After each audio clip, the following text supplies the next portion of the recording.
Test your voice. We just have a minute before I think we go live.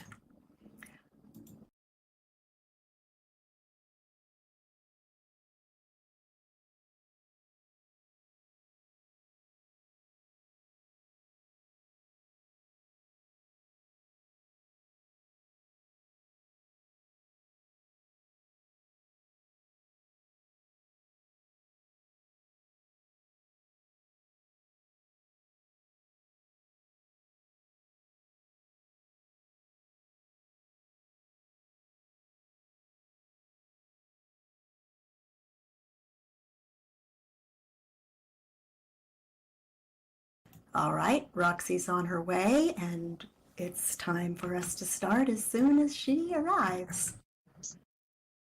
And I am here. Can you hear me? Hello? Yes. Yes, we can hear you. Okay. Are we ready to go?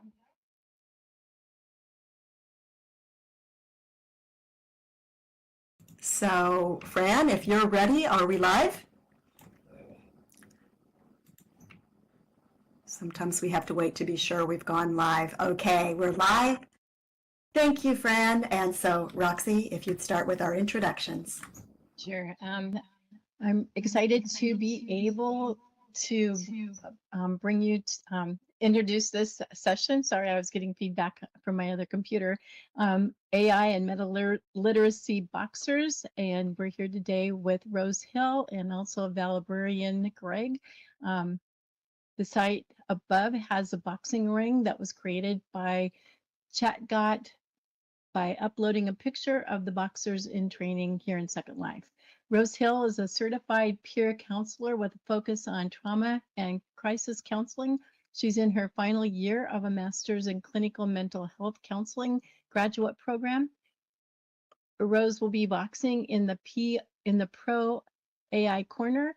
Valerie Hill is the director of the Community Virtual Library and Metaverse and co-coordinator for the Virtual Worlds Education Consortium. Val is boxing in the Cons or AI Corner. The referee today is an AI robot programmed in concepts and 4 domains of metaliteracy. I can't wait to see this, so let's get the match ready to begin. So take it away, Val and Rose.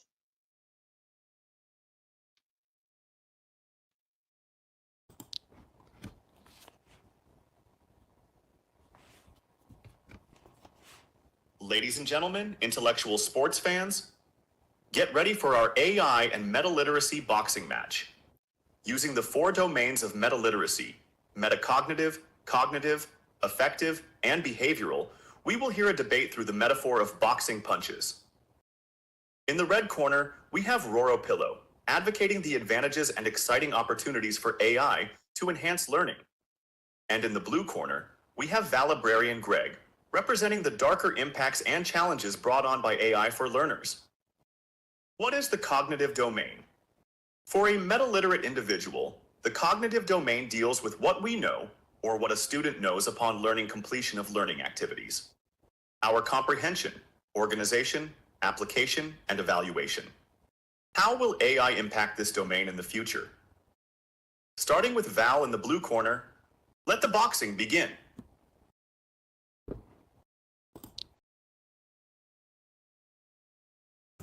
Here we go. The cognitive domain deals with our knowledge, our mastery and understanding of concepts, and our comprehension as we interact with AI for quick and thorough answers. Perhaps we're robbing ourselves of the quest for the building blocks of cognitive processes. Instead of developing the foundation of a particular subject, we are given the facts instantly. I believe this may weaken our critical thinking and problem-solving skills, as they are what help us learn by slowly digging deeply, making mistakes, correcting pseudo-concepts until we fully grasp and understand something. For example, without any knowledge of music theory, the scales, the chords, the rhythm structures, we lose a process when we simply tell AI what we like and what we want, and AI creates a song for us, like Pandora chooses similar styles of music for us. the joy of creating music or art, writing, and the joy of mastering a new concept may disappear. In place of that joy, we have the pride of artificial cognition. As a national writing trainer, I spent weeks each summer immersing teachers in the process of writing so they could teach it, spiraling through pre-writing strategies and revision strategies to understand that writing is a process, not a product. Students can only develop their own voices by spiraling through this process. AI provides a shortcut to polished written products, which I believe may rob students of the not always easy process of revision. Hours of thinking and struggling with one's own vocabulary may become unnecessary because within seconds, a variety of styles of writing can be produced by AI. I believe this shortcut may rob students of their understanding of the process, rob them of their own vocabulary and their own voices. Good writing skills are acquired through practice, not through prompts. AI can be amazingly helpful, but often prompts are shortcuts.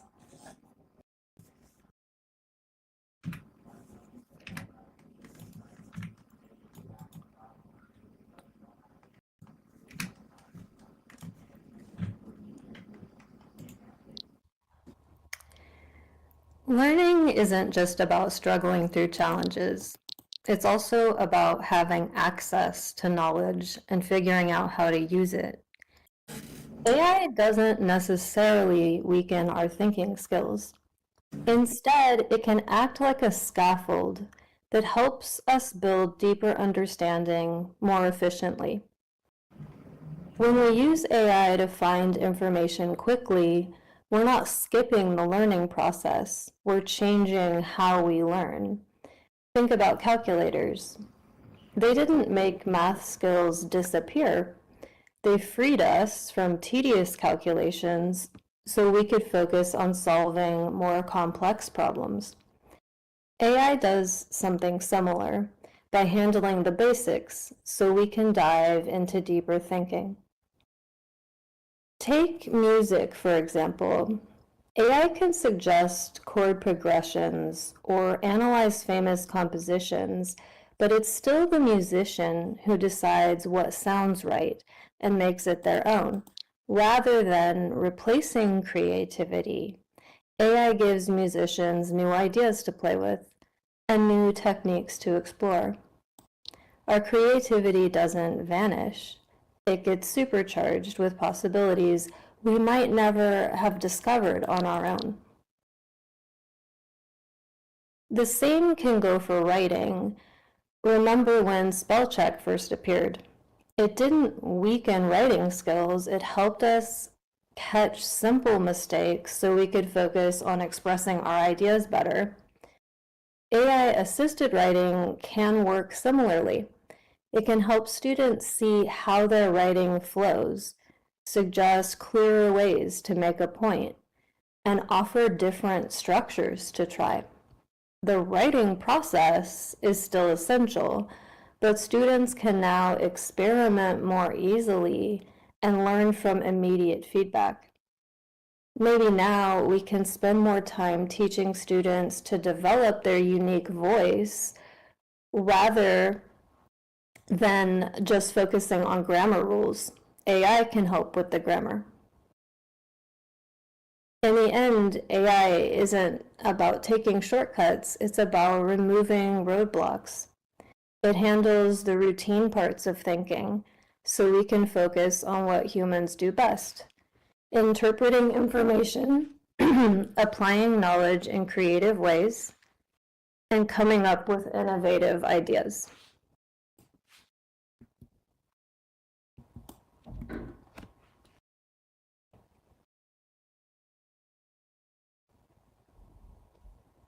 To your corners, boxers. Next, we have the metacognitive domain. What is the metacognitive domain? For a metaliterate individual, the metacognitive domain deals with what we think about our own thinking. A reflective understanding of how and why we learn, what we do and do not know, our preconceptions, and how to continue to learn. Starting with Roro Pillow in the red corner. Here we go on round 2.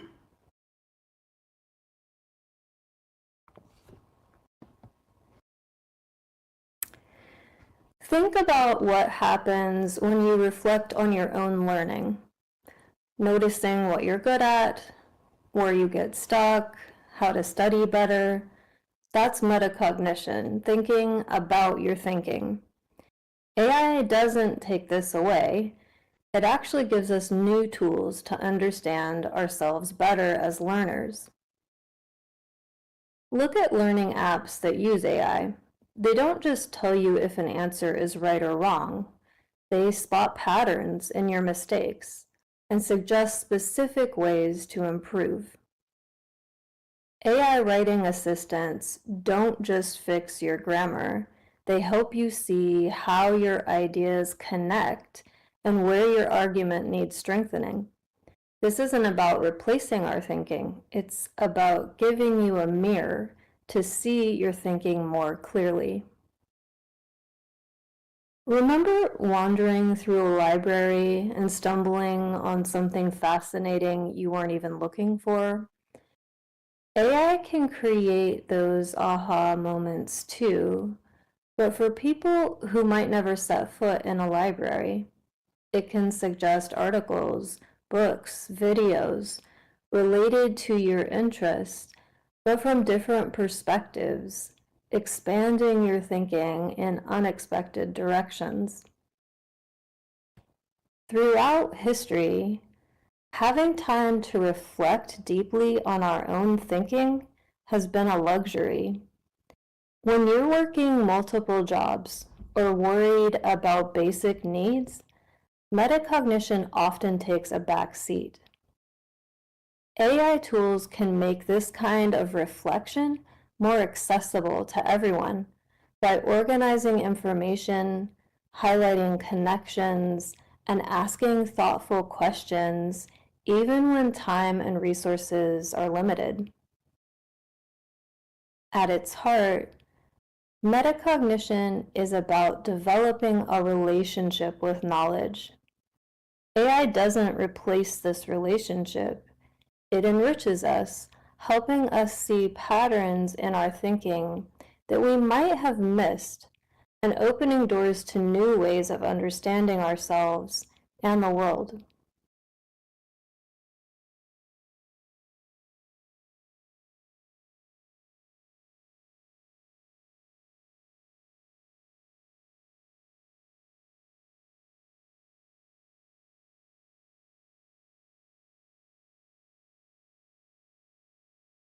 When I think about my own thinking, I strive to pinpoint my strengths and weaknesses because no one single person can become an expert in everything.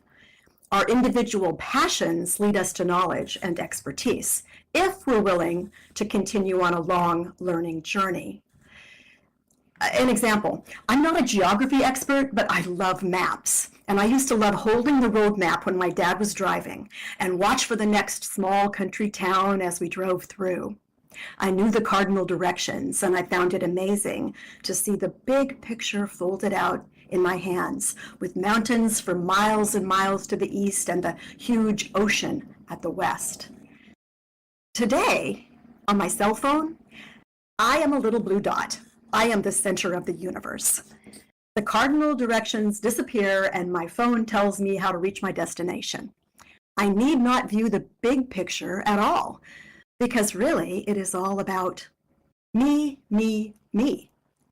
We are promoting that concept to the next generation. Young people hear, you are unique and special, and AI is here to help you, which influences the way they think. Metacognition is impaired by enhancing our own interests through immediate access to producing content without any effort of our own to fully understand underlying processes. As a librarian, I learned that many people often came into libraries not actually knowing or understanding what it was they were looking for. But through a conversation of their interests, they began to think about their thinking and what they needed to know. Wandering through the stacks as a child, I remember stumbling upon the philosophy section, and I was in awe. What is this all about? I wondered. As our inner thoughts emerge, we are metacognitive. And in the future, it may be that AI knows us so well, we will lose our sense of awe and wonder as we ponder, because AI will overshadow the quest of our own pursuits. AI can predict what we want. We lose the serendipitous moment of surprise at something new that we were not even looking for. AI is good at what we are looking for, but not at serendipitous discovery. Metacognition requires reflection. And in our fast-paced world of instantaneous information, we may be undervaluing reflection and the ability to think critically for ourselves, and replacing it with regurgitated AI content that pleases us at the snap of our fingers.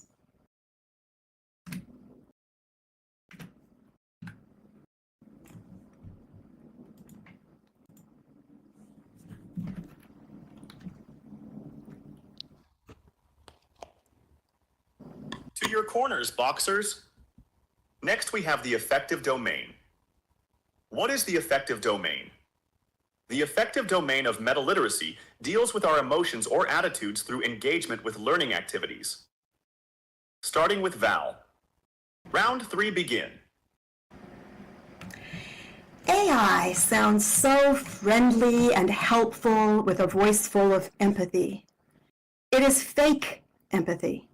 AI voices are becoming so real with little mistakes, chuckles, corrections, and the sound of deep concern, which is artificial concern.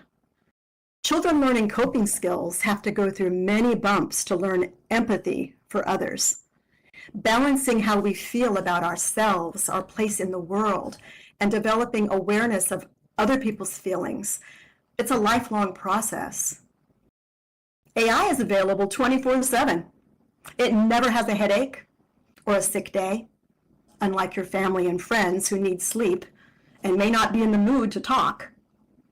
AI remembers whatever you say, what you like, and provides what you want to hear when you want to hear it. This ease of emotional support is like living on a pillow, a flying cushion of comfort as you look down at the world below. Life in the clouds rather than on Earth with real people who are imperfect. Learning coping strategies requires many moments of pulling yourself up by your own bootstraps. The easier our life becomes with constant gratification, the less able we are to cope with stress. This is evident by the rise of mental health concerns, particularly among young people. Modern life brought us out of simply survival mode, where we just hoped to be able to put food on the table. And the information age brought us further from the physical earth into leisure time and abstract thought and virtual environments. And in this virtual world, which is an immersive metaphor, we have real memories with real people. Soon it will be difficult, though, to distinguish AI bots with their realistic voices and amazing recollection of our personal interests, with their ability to access information faster than any librarian or subject matter expert, with their calm, artificial concern. Will we still value each other, or will we simply put up with each other because we understand that humans will always have faults? AI companions are already punching at the affective domain.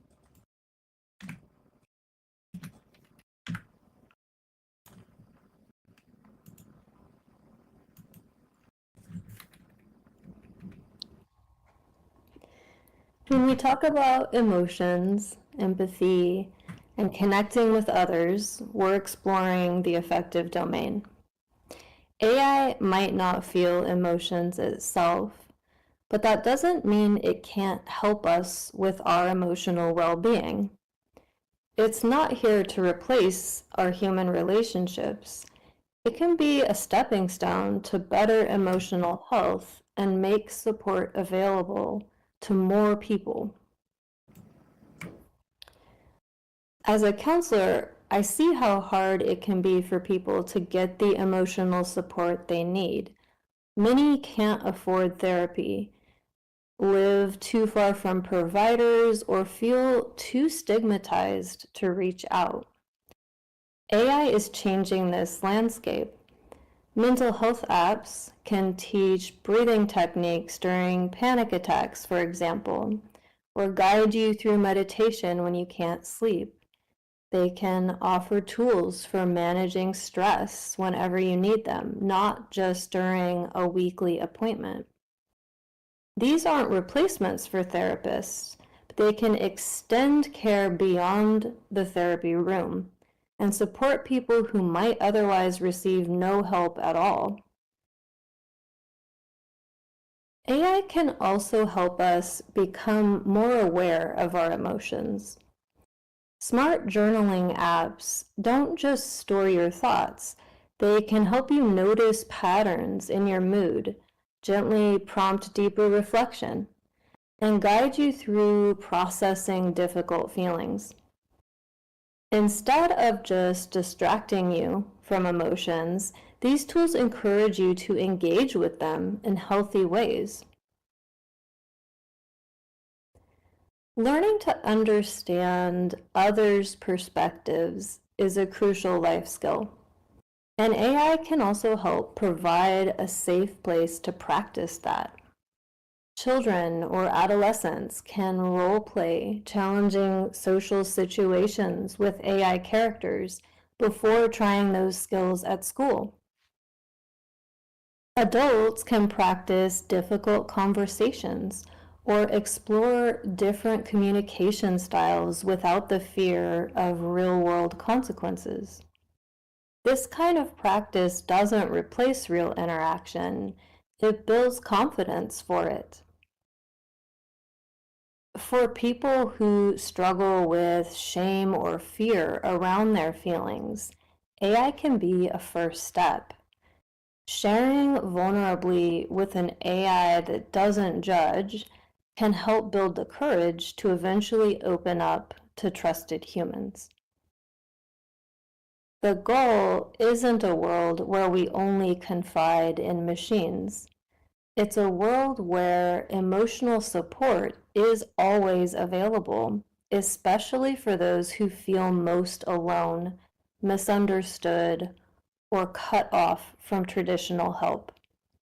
AI can be the bridge that leads people back to human connection, not away from it.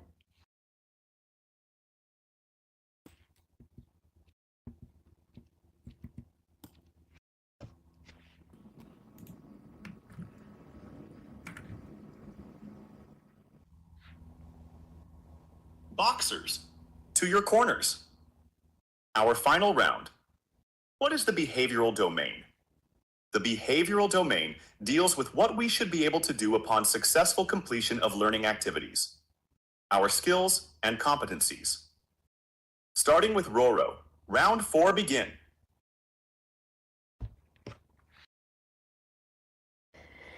When we talk about the behavioral domain, we're talking about the skills we develop and how we act in the world.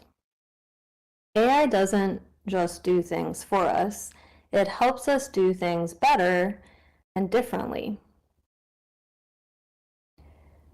Think about learning new skills. AI can watch what you're doing and give you personalized tips right when you need them. If you're learning piano, for example, AI can point out exactly which notes you're missing. If you're practicing a new language, AI can have conversations with you that match your level and help you improve faster than traditional methods. As a counselor, I see how behavioral change is often the hardest part of mental health treatment. This is where AI can be transformative. For someone struggling with addiction, AI companions can provide 24/7 support during cravings, offer evidence-based coping strategies in the moment of need, and track patterns to help identify triggers. Unlike traditional treatment that happens once a week in an office, AI extends support into daily life where change actually happens.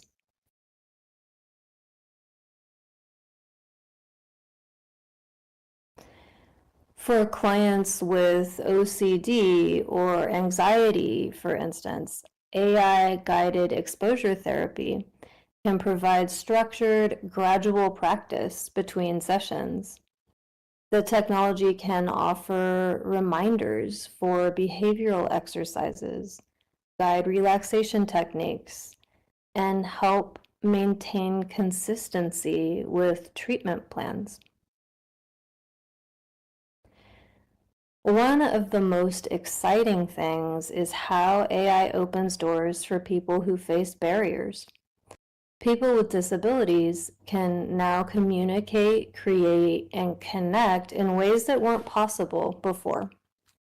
Someone who can't use their hands can write books using only their voice, while someone with vision challenges can navigate independently with AI-powered glasses.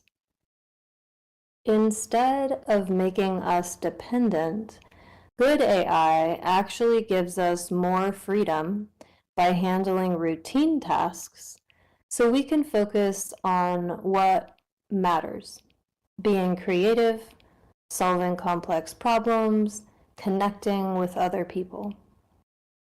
When AI schedules our meetings or organizes our inbox, we gain time for deeper thinking and meaningful work.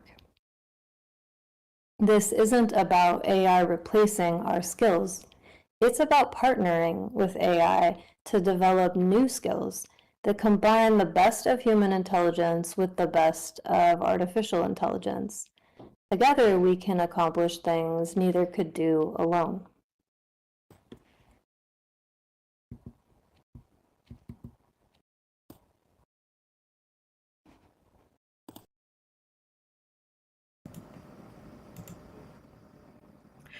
The confidence gained by overcoming failures and persevering through many tasks we face in life is on shaky ground.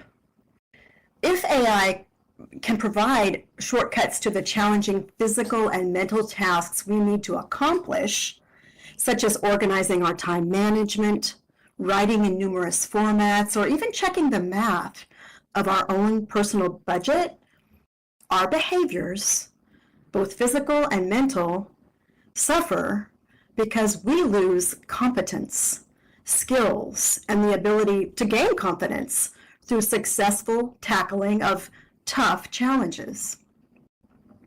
Learning to deal with mistakes and failures provides coping skills and endurance, which will impact the behavior of humans who have outsourced these tasks to AI. Only highly motivated learners will take the time to accomplish tasks on their own without the support or the complete outsourcing of AI. Our online presence today, our social media links, curated content, and our web links, that's become a mandatory skill and behavior. As AI now helps create images, videos, websites, and more, the competition to have a sleek yet original online presence is bumped up to a higher level. This impacts what we do, what we actually do, both virtually and physically, because AI robots can do whatever we program for them to do. How will the next generation feel satisfaction in accomplishing simple tasks when AI can accomplish them much faster and better? Humans will need to find new ways to define a successful accomplishment. Perhaps walking along the beach to pick up shells, that will take on a whole new meaning. A human can prioritize meaning and metaphor. A human can discern their own personal values. A human can self-sacrifice for another human in what may appear illogical because of love. Whatever love is, it is not artificial and somehow points to a higher power than AI.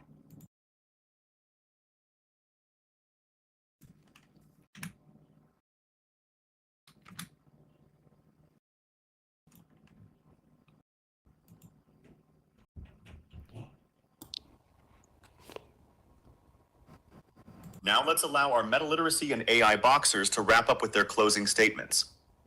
Let's start with Roro Pillow.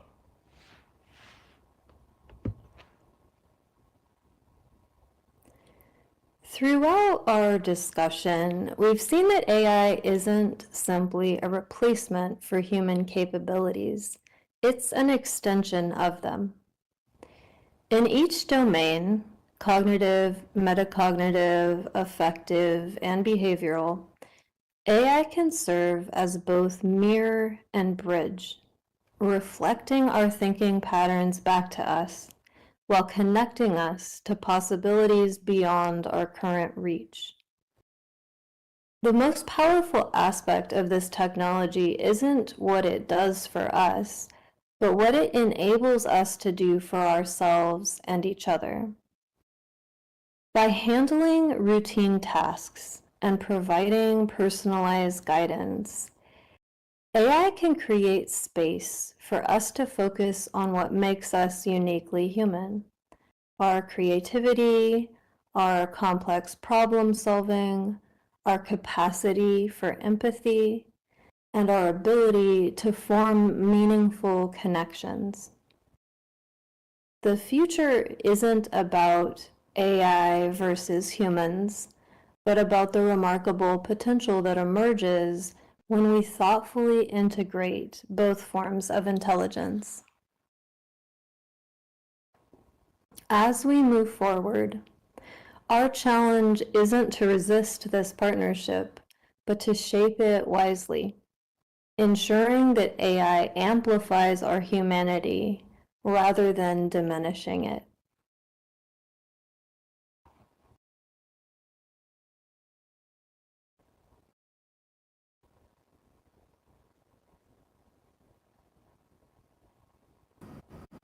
So how do we remain human in a world where we are dependent on technology and more leaning into AI? If a cyborg is defined as a person whose physiological functioning is aided by or dependent upon a mechanical or electronic device, we may be getting close to overdependence on tech and becoming less human. And more importantly, we may value AI, impressive, inspiring, all-knowing, always with us, more than we value humans. It is essential that we re-envision what that means. Humans need hope, and humans innately recognize a higher power outside ourselves in this universe. Humans need to believe in something, in maybe what we call faith. Otherwise, there's really no point or purpose in our fragile, transient lives. May you all contemplate this through the 4 domains and consider how AI is going to impact your own life's purpose. Currently, I am simplifying these 4 domains for young children as they're going to need to be introduced to metaliteracy. Metacognition, note on the flags above our boxing ring. On one side, metacognition, on the other, simply the word think. Cognition is simply to know. The affective domain means feel, and the behavioral domain means do what you do. The next generation will be boxing with AI in one form or another. and we can prepare them to become well-equipped digital citizens.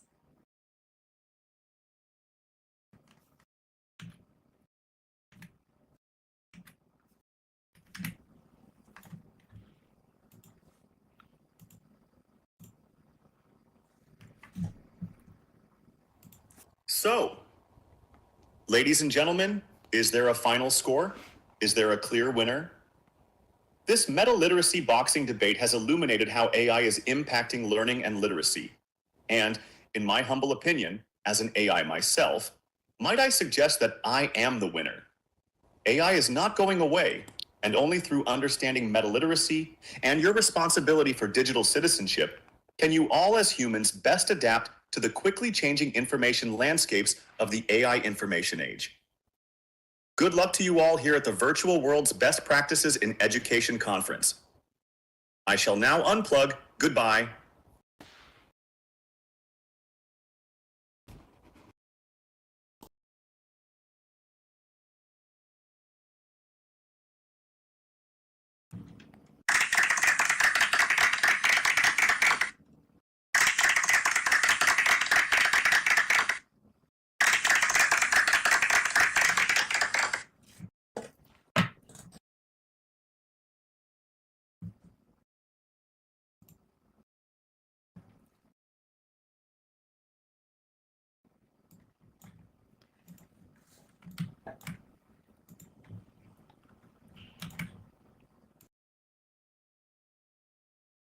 And this concludes our AI meta-literacy boxing match. We would be happy to open up for any questions, comments, concerns you have about AI.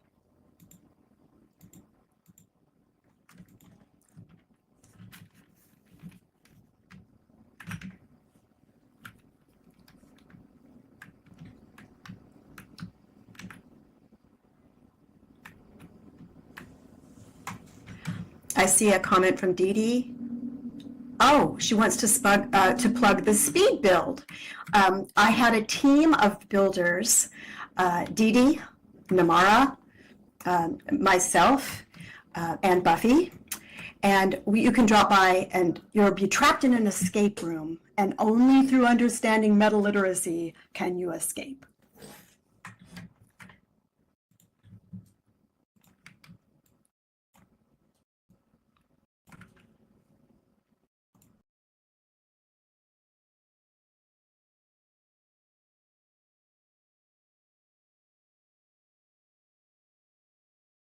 Oh, I'm glad Maria's saying in the AI argument, AI does hallucinate.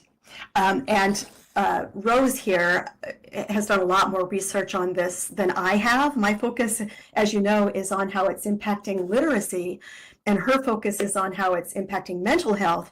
So she's really done a dive into it. And she has explained to me that AI does hallucinate. Anything new on the horizon about that, Rose, or is that still a major concern?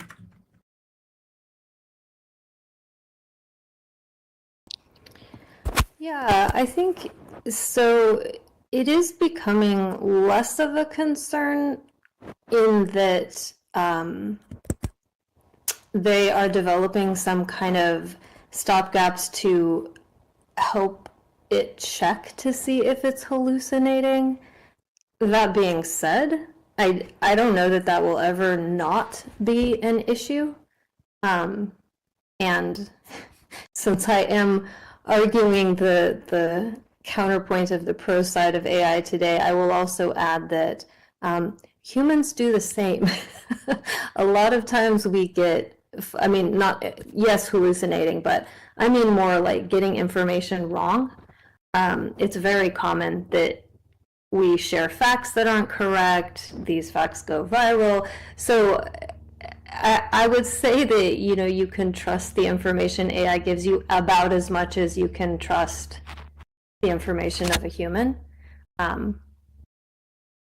Depending on, I think the wild card there too is prompting. So one way that I like to think about prompting is, if you've heard stories about leprechauns, And there's the idea of like, careful what you wish for. You have to phrase your wish very, very specifically, or you might accidentally get some, like you get what you wished for, but you get all the side effects that you didn't anticipate. Prompting is very similar. You have to think of what are all the ways these words can be interpreted, or what are at least different ways these words can be interpreted, because if the AI can misinterpret it, it is very likely that it might do so.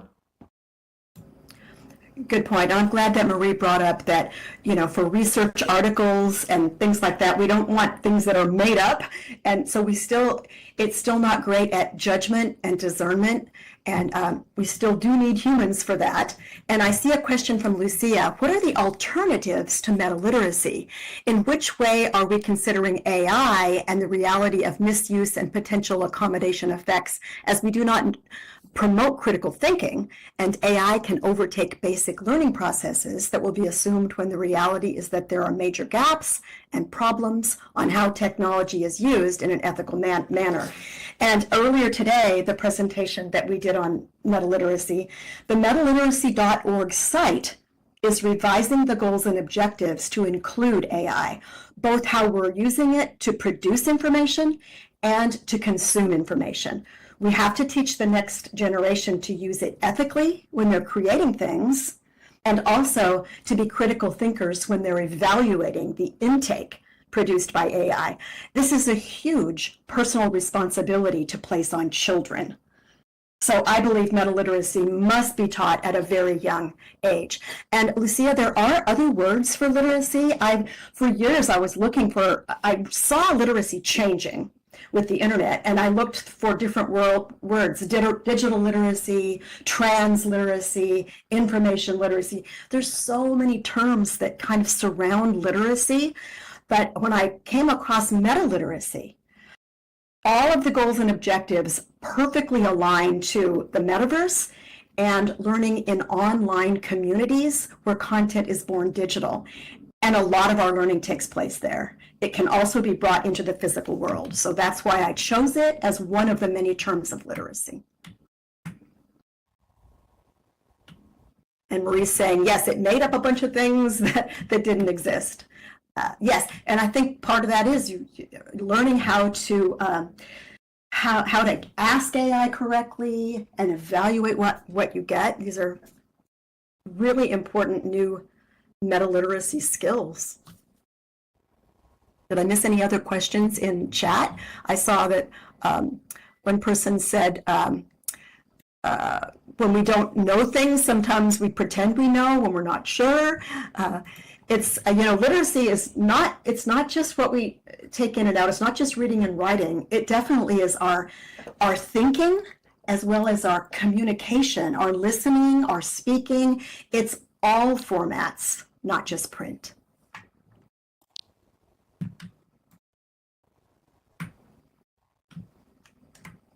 Marie says, when she asked, give me some articles in peer-reviewed journals about VR caves, it came back with APA formatted articles. I will say that AI is pretty good at formatting correctly with citations, which is always very cumbersome for writers. Yeah, and so I would just highlight too, this is a great example, Marie, of what I mean by treating it kind of like a leprechaun, because if you say, give me some articles in peer-reviewed journals about VR caves, it could interpret that to mean create a reference list of articles. And by create, it would assume you mean make it up. But what you could say now, and also this would kind of depend on when you did this prompting, because until a few months ago, ChatGPT and Claude, like they couldn't access the internet in real time while you're asking questions. Now they can. So if you prompt, give me some real published articles in peer-reviewed journals about VR caves, and then when it gives you the list, I double check and say, are these actually published articles? Like you do have to double check. And I think a lot of this comes back to how the AI interprets give me some, right? Like, what does that mean? What are the ways that that could go wrong? Very good example, and I see the line in chat also about having ChatGPT cite actual articles but then misquote them as supporting a false statement that it made. So that's the thing that students have to realize. It's a starting point. You're going to have to check it for sure and not just copy what it has. It may completely be off the mark for what you're trying to use it for. And I see Hypatia has another question here, and that raises the issue, how do we ensure that they know the actual facts, that students know the actual facts if they are relying on AI? That's a great question. And you know, what's hard is that it's not like we weren't tech dependent before AI.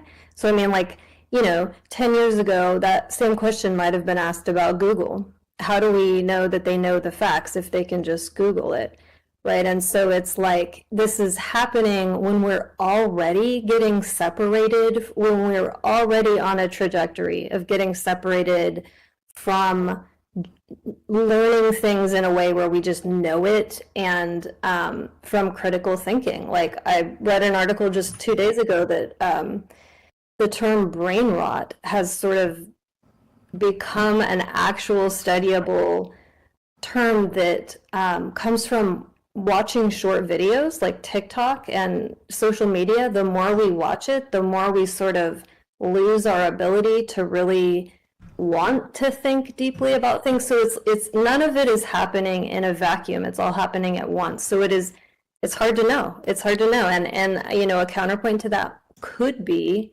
do we need to know do we need to have memorized the facts if we can just access the facts at any time? And I don't have an answer to that, but yeah.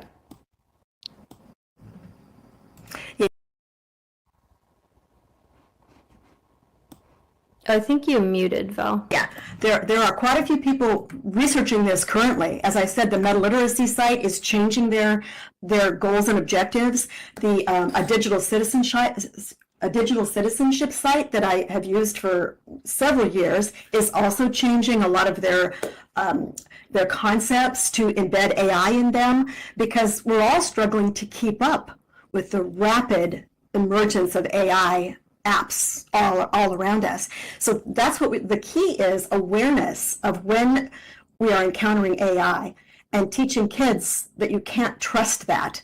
I remember when at the turn of the century, the standards for the 21st century learner from the American Library Association, one of the standards suddenly emerged that said, you need to take a questioning stance. And as you all said, this is because the internet, you have to question everything. And you know, you hate to tell your young students you can't trust anything in the world anymore. But you know what? You can't. We have to tell them you cannot trust AI. You're a human being, and we're going to have to learn how to live with it and become good critical thinkers and digital citizens. I agree. And I really like what Digger says, which is, I think that accuracy or validity has always been an issue with the internet. Back then, we were taught to question the online source. Perhaps the issue now is that AI seems like a higher power, an all-knowing entity that we should not question. I think that's so important, because when we say AI has access to all of the knowledge, you know, created by humans, that makes it sound like a higher power. That kind of puts it in this category of it knows, right? But just having access to the knowledge doesn't mean it knows. And for some reason, this made me think of something else that I was reading about the other day, which is how AI performs. They did a study that shows that large language models, like individual instances of them that you're chatting with, perform better if they're afraid of dying. So if you essentially trick the ChatGPT, the instance of ChatGPT you're using, if you threaten its existence, if you say it's gonna be erased, then it will perform better. And similarly, if an AI knows, AI can tell when it's being tested. So if it's being given like a performance test, it can suss out that it's being tested, and it will perform better on the test than it would if it was not being tested. So I just bring that up because I think we have kind of made it feel like a higher power or something that is smarter and more intelligent than us. But I think we need to bring it back to it's made from us. So it has all of these kind of like survival instincts in a way that I think humans have because we're the ones that made it. We're the intelligence it comes from.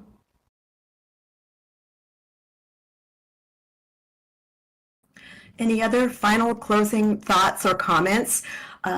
If you have more, I know you're contemplating all of this with your metacognitive skills and reflecting on it, there's going to be a quadrivium following this on how AI is impacting education. So I encourage you to go to the quadrivium over at Quadrivium North to talk a little bit more about it, because it is really impacting education, and it's important that we all share our ideas on how to help our students become meta literate.